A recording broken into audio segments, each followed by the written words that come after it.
കാഞ്ഞങ്ങാട് ഒരു കുടുംബത്തിലെ 3 പേരെ മരിച്ച നിലയിൽ കണ്ടെത്തി. കാഞ്ഞങ്ങാട് വാച്ച് റിപ്പയറിംഗ് കട നടത്തുന്ന സൂര്യപ്രകാശ്, അമ്മ ഗീത, ഭാര്യ ലീന എന്നിവരാണ് മരിച്ചത്.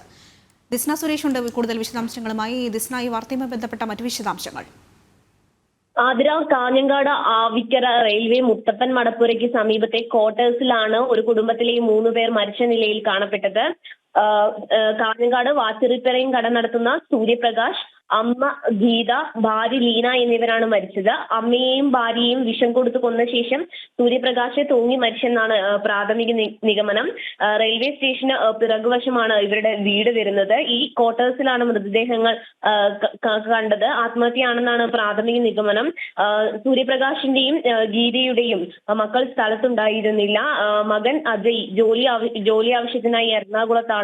പെൺമക്കളായ ഐശ്വര്യയും ആര്യയും വിവാഹിതരായി ഭർത്താക്കന്മാരുടെ വീട്ടിലാണ്. എന്തായാലും ഇന്ന് രാവിലെയാണ് ഇത്തരത്തിൽ 3 പേരുടെയും മൃതദേഹങ്ങൾ കണ്ടെത്തുന്നത്. സാമ്പത്തിക ബാധ്യതയാണ് ഇത്തരത്തിൽ ആത്മഹത്യയിലേക്ക് നയിച്ചത് എന്നൊരു പ്രാഥമിക നിഗമനത്തിലാണ് പോലീസ് എത്തിച്ചേർന്നിട്ടുള്ളത്. ആതിര. ശരി ദിസ്ന, ഈ പ്രദേശവാസികളുടെ തരത്തിലുള്ള പ്രതികരണം എന്തെങ്കിലും ലഭ്യമായിട്ടുണ്ടോ ഈ മരണകാരണം സംബന്ധിച്ച്?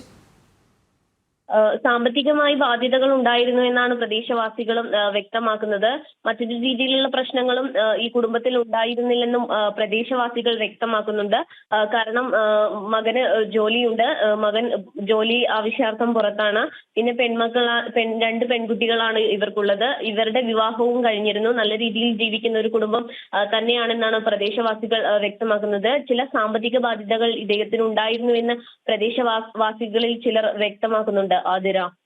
ശരി, കാഞ്ഞങ്ങാട് ഒരു കുടുംബത്തിലെ 3 പേരെ മരിച്ച നിലയിൽ കണ്ടെത്തി. കാഞ്ഞങ്ങാട് വാച്ച് റിപ്പയറിംഗ് കട നടത്തുന്ന സൂര്യപ്രകാശ്, അമ്മ ഗീത, ഭാര്യ ലീന എന്നിവരാണ് മരിച്ചത്. സാമ്പത്തിക ബാധ്യതയാണെന്നാണ് പ്രാഥമിക നിഗമനം. ദിസ്ന സുരേഷാണ് വിശദാംശങ്ങൾ നൽകിയത്.